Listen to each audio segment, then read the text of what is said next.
komme igennem. Tak til Sissel Bergfjord. Hun signerer gerne nede ved forfattersigneringen, hvis man er interesseret. Så afslutter vi. Jaja. Han læser op i 10 minutter til kvarter, og han signerer også gerne, når han er færdig.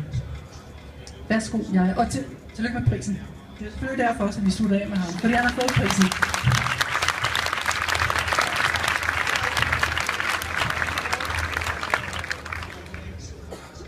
Barndom.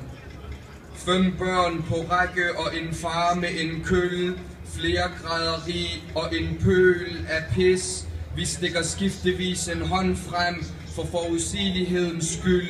Den der lyd, når slagene rammer søster, der hopper så hurtigt fra den ene fod til den anden. Pisset af et vandfald ned ad hendes ben. Først den ene hånd frem, så den anden. Går der for lang tid, rammer slagene vilkårligt. Et slag, et skrig, et tal, 30 eller 40, til tider 50. Og et sidste slag i røven på vej ud af døren. Han tager bror i skuldrene, retter ham op, fortsætter med at slå og tælle. Jeg kigger ned og venter på, det bliver min tur. Mor smadrer tallerkener i opgangen, samtidig med at Al Jazeera TV transmitterer hyperaktive bulldozer og fortørnede kropsdele, Gazastriben i solskin.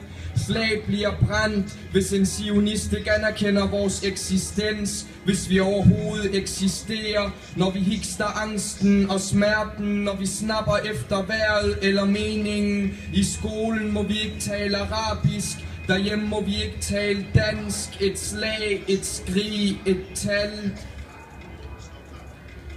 Nyren. Vi sparede en nyre op til en onkel i Dubai og en hjerteoperation til morfar i Libanon. Vi sparede op til de andres dårligdomme, gemte pengene under et gulvtæppe, vekslede til dollars og bad til Allah. Ramadan. Rovpels i fjeset i en dyr bils bakspejl. Allerede inden du nåede Sandholm-lejren, var din mor et fotografi på væggen og en kiste pakket med slakker og flyveaske. Vi sulter måneden ud og køber et får i Bazar Vest. Du indkasserede pengene, vi fik af fastrene, og sagde, at det ikke er anstændigt, at børn har så mange penge, men jeg er stolt af dig, som du står der og griller halal. Ikke bare en flygtning med fuldskæg og joggingtøj. Nu lander en guldsmed på din arm. Den fromme. Nu beder han sine bønner i Grimhøjmoskeen og knæpper en dansker på havnen. Han har stjålet mors inventar og smidt hendes tøj ud af vinduet. Han udsteder et forbud, så nu ses vi i smug, når det ringer ud til frikvarter.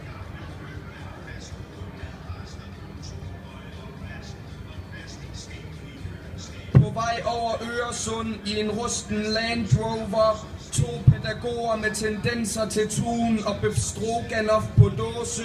Vi slog teltene op på grænsen til Norge, sov et par timer og vågnede til strækmarch og lægemsøvelser. Flugtforsøg efter 4 uger i ødemarken. Natten før dagen piftede jeg dækkene, træt af telt og tun og skovens tomgang. Pakker et regnslag og en pose gulerødder og forsvinder. Der er bjørne i skoven, råber de, og kalder et uudtaleligt navn. 3 efter 3 og pludselig en campingvogn. Et ældre ægtepar og fransk brød og juice. Et lift til hovedvejen og timer med tommelfingeren i vejret. Gumler på en gullerod og går til det bliver mørkt. 300 kilometer med en flink mand i en Volvo. 300 kroner og pas nu godt på dig selv. Sover til næste morgen på en alkoholikers bænk. 13 år og efterlyst, stiger på et tog til Danmark. Det 6. opholdssted. Statsløs og restløs i en fremmed mands sofa. med en blød pakke i skødet og visioner folk ikke kan se på afstand. Du har aldrig fået julegaver før, men en dag bliver du anbragt først det ene sted, så det andet. Du danser om træet som en dansker, får tilbudt svinekød til måltiderne, men er en smule skeptisk. Næste jul modtager du et statsborgerretsbevis underskrevet af Birthe Rønn Hornbæk. Så hvad skal du længere med en omskåret pik og et svineforbud? Du aner det ikke, og selvom du endnu ikke er faldet helt til ro, er det heller ikke en undtagelse det år. Det år er der udsigt til flere gaver og mere pædagogisk nærvær i form af magtanvendelser i Johannes V. Jensens by. Kommunen får vel, hvad de skal have for pengene. Du begyndte at spise bacon og tager kun i moskeen, hvis din mor giver dig penge for det. Din far græder, og din onkel ringer kun, når du laver røveri med hans søn. Dine fætre ser du hos pusheren eller gennem hegnet på Djursland, når I sidder på hver jeres afdeling, omgivet af pædagoger, som egentlig er dørmænd.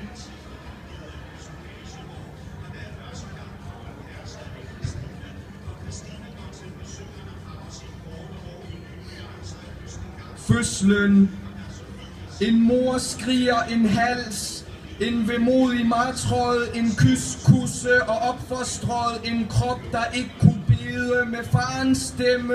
Og den ånde han talte med, blev kroppen ondt, et sandt ord i et vandskabt øre, men jeg glemte af vand, og mine ører blev besat af en fremmed musik, selv hvis I rørte mit blod. Registrerede jeg kun jordmorens kærtegn, der pynsede på min overlevelse, så I kunne pynse videre på den. Mine hænder var kun til utaknemmelig tykket, en næse, der lugtede mere end den træk vejret. Kom min søn, vi skal bede til Gud, men sønnen kunne ikke længere bede, og Guds tilfredshed var ikke forbeholdt sønnen. Ved daggry sang fuglene kun for min lykke, men jeg sov til solnedgang, hvor fasten ophørte og Koranen forstummede. Med de bortløbende dyr var min frihed tilgroet. Med de troende var mine ord hykleri. Med de vantro var mit hykleri ord. Altid vil jeg være ved bevidsthed. Min hukommelse var stoffer og skrammer i horisonten. Jeg ville fylde mine lommer med frugter, men de var fyldt med penge, med knive, med blod. Hvad var min kærlighed til dig?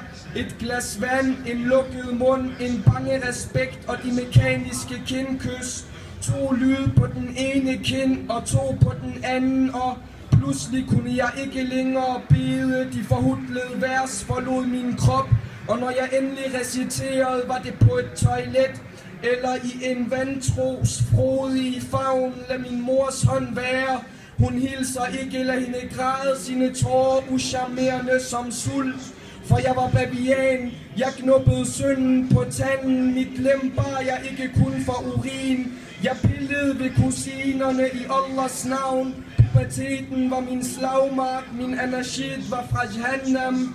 Og gnomerne halter tilbage til blokkene med mødre på skuldrene og doktriner fra grotterne. De beder til min frelse. De kalder på imamerne, men der er sten i min mund fuld. Ja, jeg gjalder med grisene. Man græmmes. Jeg skider en rose med tårerne. Min røv bløder af dårskab og hævn. Jeg er en skide antisemit. Jeg fik det ind med fadermælken, med dronerne over oliventræerne, med stjerner og striber og hvid fosfor. Jeg fik det ind med grædmuren, med ynk siden holocaust, med palæstinensernes ynk, og jeg ynker med dem.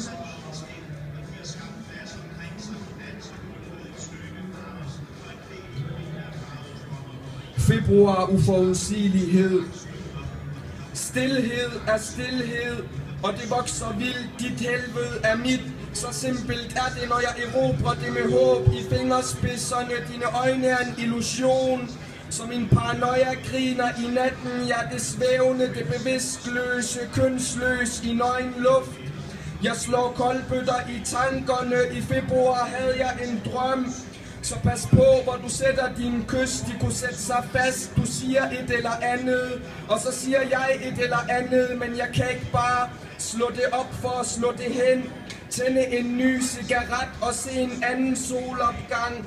Det må være dig, så jeg skræller asken af cigaretten og tømmer papvinen for poesi. Jeg siger græd din glans, men vær påpasselig, jeg er en ven, og jeg vil højst sandsynligt røvrende dig. Men inden vi ser sprækker i evigheden, skal vi spise af træet og forråde Allah. Vi skal debutere og sniffe coke og synge med på et vers af hovmod. Vi skal. De slagter utopier uafhængigt af drømmerne. Manden i sort hælder hjerteblod i kloakken. Sommeren er skæbner og fængsler, og jeg er kujonen, der sikkert drømmer sig hen i din favn af fremtid, men uden held. Min paranoia griner videre, så jeg griner med. De siger, vågn op og luk til kussen. Men jeg sætter ild til ordene, jeg ser væk, de lider. Men det er ikke min kamp, mit kød er fremmedgjort. Fortoget er ikke mit. Jeg smiler i solskin og stemninger. Jeg vil gerne tale, men ikke om det. Noter, at jeg er bange, at jeg suger på endnu en cigaret. Hold dig fra dette mørke. Alle der elsker dig vil råde dig således. Alle vil knæppe dig. Snart ligger du død i en grøft, kvalt i din egen poesi. Din bøssekrøller kan ikke redde dig. Men det er for tidligt at blive sentimental. For tidligt at ryge en joint og blive sådan en, der går omvejen uden at have et ærne med Allah. Jeg vinker farvel som et lille barn. 1, 2, 3 med i al forgængeligheden.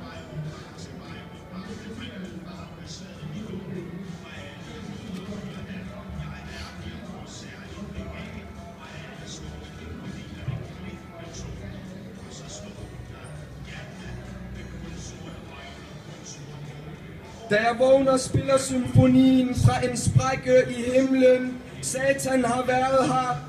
4 cigaretskodder træder vandet i kummen, vin og urin af den samme flod. En syg lort i hjørnet er sort, så grøn, så rød. Jeg har stadig festmåltidet i min mund. Jeg har det ufuldkomne mellem mine ben. Jeg har knippet et liv ud af en lille pige med den protese, jeg har arvet efter min far. Jeg mærkede blodet.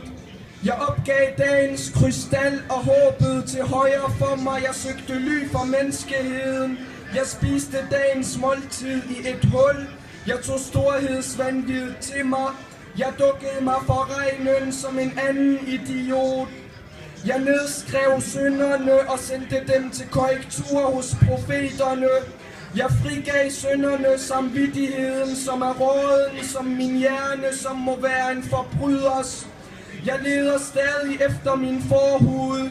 Indtil jeg finder den, må jeg bruge protesen, som om den var en pik. Jeg vil finde den sidste stump af mit rådne jeg, og jeg vil sy den på. Jeg vil snyde Allah igen. De håndsmykker jeg bærer, af dem øvrigheden bringer med sig. Den sultne hunds skøen bringer de med sig. En lap papir og en statsgæld bringer de med sig. Jeg er ikke det værd, I siger, I er. Jeg vil til luderen. Jeg vil bebrejde hende lysternes elendighed. Deres forplantning i min sjæl. Hvis jeg kan gøre krav på den i dette århundrede. Min kokain-sjæl, min internet-sjæl, min porno-sjæl, min pengesjæl, min fængsel-sjæl. Tag mig endelig til fange. Jeg har flest fædre på den skyldige side af hegnet. Giv mig tavsheden. Voldtag min krop, før Allah gør det. Tag mig til bazaren. Kast jeres sten. Tag mine forældre med for det, de har skabt. Jeg fortjener ikke min fødsel. Jeg pisser jo på min egen grav. Og på graven ved siden af, som må være min fars. Jorden er alligevel ikke min. Hvor er min jord? Måneskinnet dækker over dem. De synger blidt, mens dronerne græder en fremmed Guds tårer.